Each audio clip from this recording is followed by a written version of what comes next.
Ça s'est passé il y a longtemps, au Moyen-Orient. Sur un chemin aride, un âne gris marchait. Derrière lui, il avait deux énormes sacs en toile, remplis de grenades. Les fruits étaient ronds, fermes, d'un rouge profond.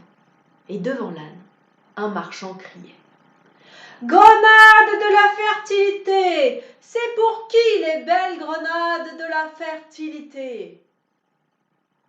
Alors qu'il passait dans un village, une femme est sortie en courant, un bol à la main. Cette femme avait un mari, il était travailleur et d'ailleurs, il était en train de travailler. Et elle n'arrivait pas à avoir d'enfant. Alors quand elle a entendu les mots, elle a tout de suite saisi l'opportunité. Elle a couru. Elle lui a dit: remplissez mon bol de graines de grenade. Alors, le marchand a pris une grenade. Il l'a ouverte. À l'intérieur, il y avait des graines d'un rouge vif, des graines pulpeuses. Et il les a versées dans le bol. Il en a ouvert plusieurs, jusqu'à ce que le bol soit rempli complètement. La femme l'a payé et elle est rentrée chez elle. Elle a mangé graine après graine, en disant: s'il vous plaît, faites que j'ai un fils ou une fille aussi rouge que ces graines de grenade et aussi bon qu'elle. 20 ans après, la femme a donné naissance à une petite fille, avec du rouge comme les graines de grenade. Je vais l'appeler comme ça. Tu seras graine de grenade. Et Graine de Grenade a grandi. Alors qu'elle était enfant, dans la rue, on disait déjà: Waouh, mais quel enfant! J'ai hâte de voir ce qu'elle va donner quand elle sera grande. Et Graine de Grenade a grandi. Waouh, mais quelle adolescente! Elle est tellement belle! Elle est nettement plus belle que sa mère. Et la mère commençait à entendre les gens parler dans le village. Un jour, alors qu'elle revenait de faire les courses, juste au croisement de deux maisons, elle a entendu une voix qu'elle a reconnue. Ah bah c'est clair, je suis bien d'accord avec vous. Graine de Grenade est 100 fois plus belle que sa mère. La mère est devenue livide. Elle est rentrée chez elle. Elle a attendu devant le pas de la porte son mari. Et quand il est arrivé, elle lui a dit: Alors, qu'est-ce que tu penses de ma fille et de moi? Qui est la plus belle? Et le mari a dit: Ah, mais ta fille, elle est bien plus belle que toi. D'ailleurs, si je pouvais t'échanger contre quelqu'un d'aussi belle qu'elle, je le ferais sans hésiter. La mère a commencé à trembler de rage. Cette nuit-là, elle n'a pas dormi. Elle est sortie et elle a demandé aux étoiles: Étoiles, qui c'est de nous deux la plus belle entre Graine de Grenade et moi? Les étoiles ont répondu: C'est Graine de Grenade, c'est Graine de Grenade. Alors, la mère s'est tournée vers la lune et elle a dit aux lunes: Qui est la plus belle? Qui est la plus belle entre moi et Graine de Grenade? Et la lune a répondu: C'est Graine de Grenade. Alors la mère est rentrée chez elle. Elle a réfléchi la nuit et le lendemain matin, elle attendait sa fille. Quand elle est arrivée, elle lui a dit: On s'en va.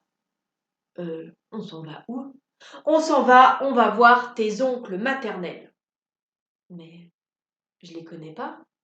Justement, c'est une très bonne occasion, tu vas pouvoir les rencontrer. Allez, va te préparer. Graine de Grenade s'est préparée et les deux sont partis. Elles ont emprunté un chemin que Graine de Grenade ne connaissait pas. Et bientôt, le chemin a disparu. Il y avait des montagnes escarpées. La route était en cailloux coupants. Il n'y avait quasiment aucune végétation, parfois une tousse d'herbe par-ci par-là. Et on entendait le rire des hyènes, toutes proches. Dans les ombres des rochers, on voyait courir des goules. La nuit est arrivée. C'était une nuit sans lune, sans étoiles. Graine de Grenade a dit à sa mère: Mère, partageons la même peau, les mêmes cheveux. Cousons ensemble nos vêtements pour cette nuit et dormons sur le bras l'une de l'autre. La mère a maugréé, mais elle a accepté. Elles ont cousu ensemble leurs vêtements. Les deux se sont endormis. Au milieu de la nuit, la mère a ouvert un œil, puis l'autre. Elle a sorti de son sac un grand couteau. Elle a pris le couteau, l'a approché de Graine de Grenade. Et délicatement, elle a défait une à une toutes les coutures. Elle a rangé le couteau et la mère est partie. Graine de Grenade est restée seule. Le soleil s'est levé. Il a, avec ses rayons, réchauffé la peau de Graine de Grenade qui s'est réveillée. Elle a regardé à droite, elle a regardé à gauche. Personne. Elle s'est levée d'un bond. Toujours personne. Elle a crié « Maman ! Maman !» Personne n'a répondu. Quand soudain, au loin, elle a vu une silhouette, à peu près la même taille que sa mère, les cheveux noirs, mais la silhouette se rapprochait. Et Graine de Grenade a vu les différences. Des pieds en sabot d'âne, des yeux de chat rouge, la peau fripée, les cheveux dans tous les sens ébouriffés. C'était une goule. Les goules, elles ne se présentent pas toujours à vous de cette forme-là. Souvent, elles se transforment en belles femmes attirantes. Elles vous proposent d'aller vous promener et elles en profitent pour vous dévorer. D'ailleurs, cette goule-là, il n'y a pas si longtemps, elle avait dévoré un village tout entier. La goule s'est arrêtée devant Graine de Grenade et elle lui a dit « Tu es arrivée, Graine de Grenade, par la porte du bonheur ou par la porte du malheur ?» Graine de Grenade l'a regardée. C'est la chance et le destin qui m'ont amenée ici.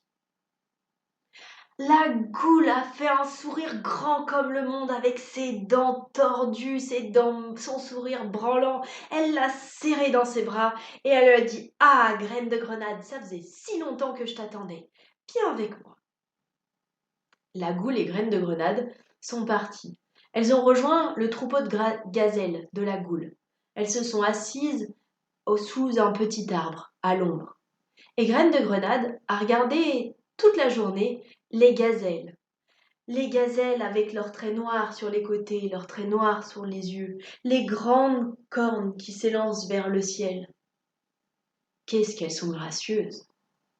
Graine de Grenade n'avait jamais rien vu d'aussi beau de sa vie.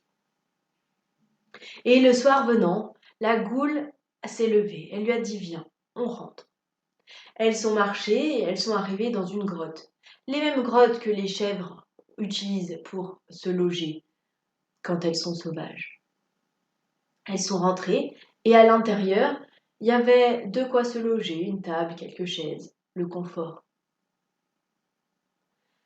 La goule a nettoyé Graine de Grenade.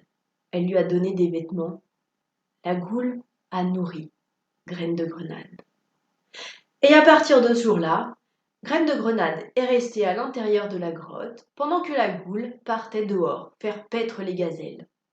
Le soir, la goule rentrait et criait « Graine de Grenade, ouvre la porte pour les gazelles!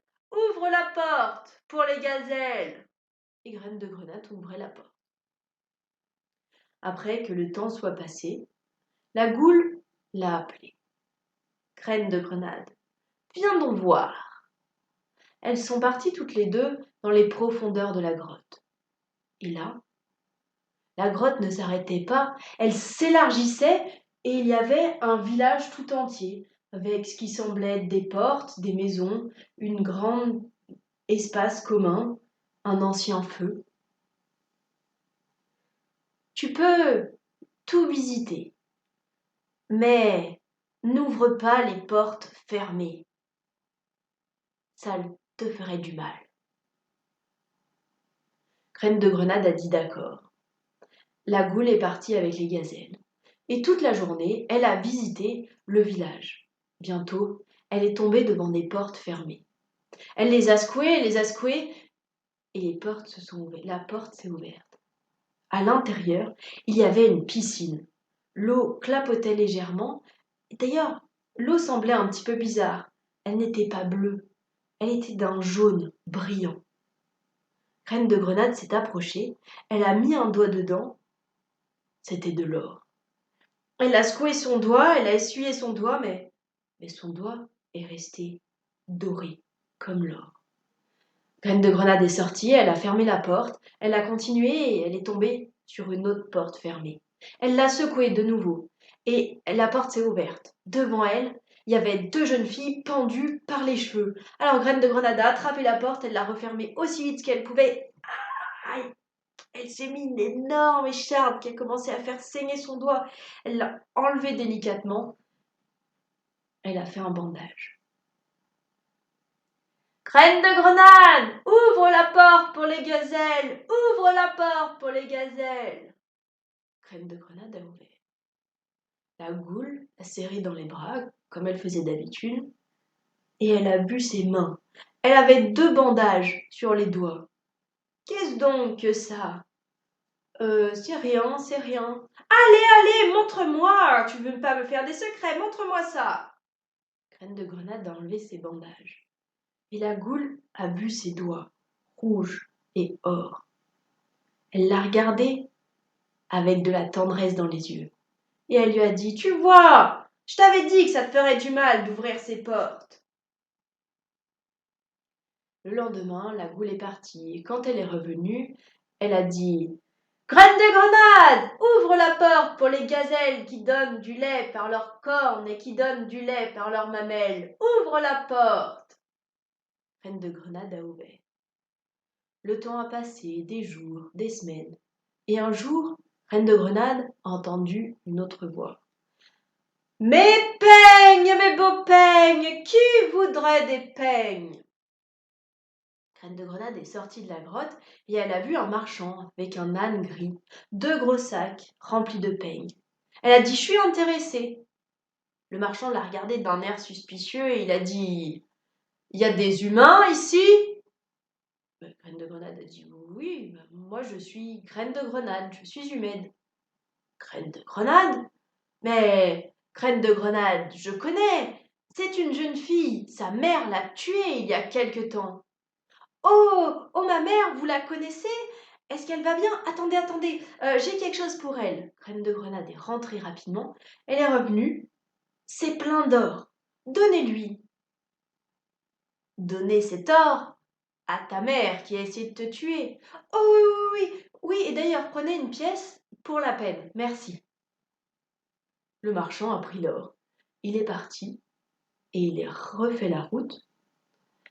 Et quelques jours après, il est arrivé au village. Il est allé voir la mère de Graine de Grenade. Tenez, c'est de la part de votre fille.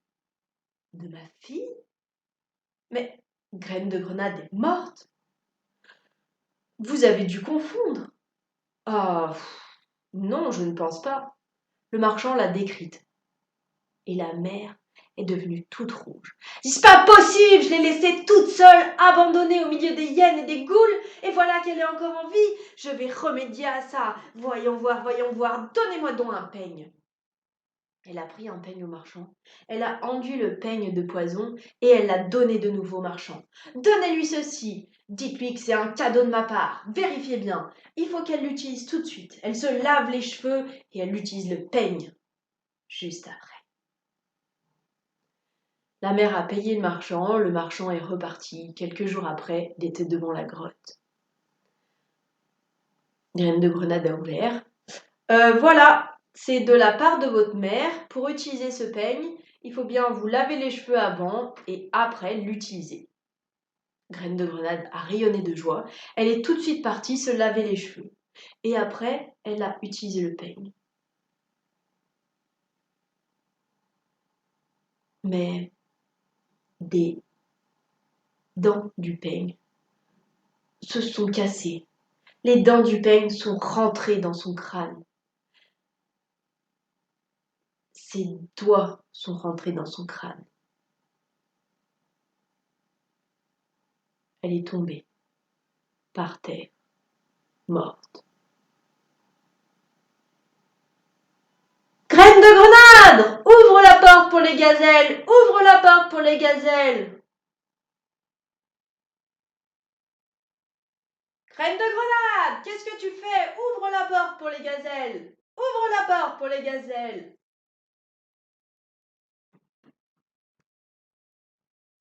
Si jamais elle ouvre pas la porte, qu'elle est en train de faire autre chose, à la limite qu'elle est en train de dormir, si jamais je la mange. La goule a défoncé la porte, elle est rentrée furieuse et elle a vu Graine de Grenade par terre. Elle s'est jetée à ses pieds, elle l'a secouée, elle a pris son pouls. Graine de Grenade était morte et la goule a fondu en larmes. Après, elle a porté Graine de Grenade. Elle l'a posée sur la table. Elle a changé ses vêtements et elle a mis à Graine de Grenade des vêtements somptueux. Elle a réuni beaucoup d'or et dehors, elle a sifflé.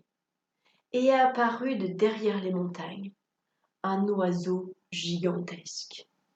On l'appelle l'oiseau chameau parce qu'il est de la couleur des chameaux, parce que comme les chameaux, il a 2 bosses.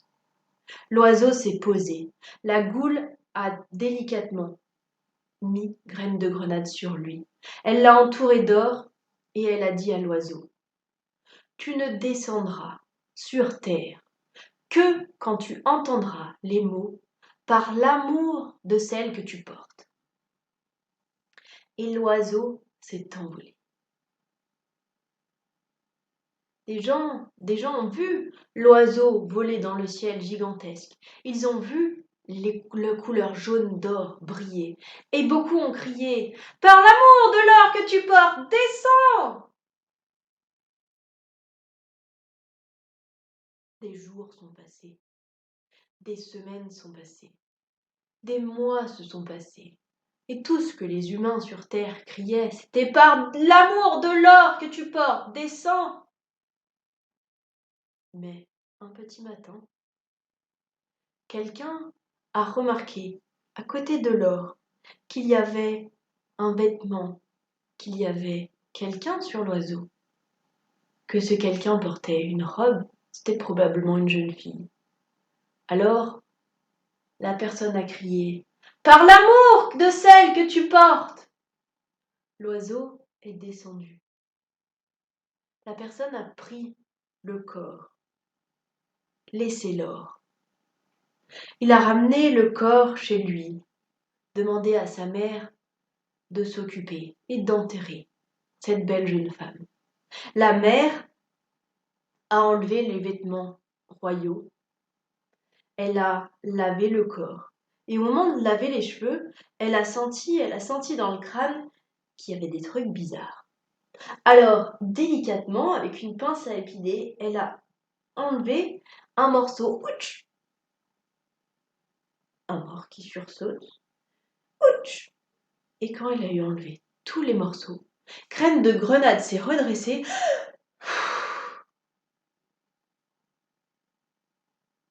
Où suis-je? Les 2 femmes se sont racontées des histoires. La mère voulait pas que Graine de Grenade sorte dehors parce que elle était tellement belle, forcément quelqu'un voudrait l'épouser et Graine de Grenade serait obligée de partir.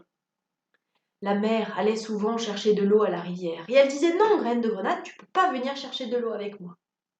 Mais un jour un prince a vu Graine de Grenade, vivante, rayonnante, dansante quand elle bougeait. Il est tombé éperdument amoureux d'elle. Il est rentré voir ses parents, il a dit: Je veux épouser la fille de la vieille dame. Mais la vieille dame n'a pas de fille. Si, si, si, elle en a une. Venez avec moi. Le roi, la reine, le prince sont retournés la voir. Et Graine de Grenade devant eux leur a raconté toute son histoire. Le prince voulait toujours l'épouser. Les parents étaient bien heureux de voir leur fils heureux. Alors, ils ont donné de quoi récompenser la vieille dame pour s'être si bien occupée de Graine de Grenade. Et Graine de Grenade est partie avec le prince. Ils se sont mariés. Et dans ce palais-là, il y avait 2 trônes. Un trône pour le prince et un trône pour graine de grenade. Et tous les deux ont régné avec sagesse. Et tous les deux ont été heureux pendant très longtemps. Et mon histoire est terminée.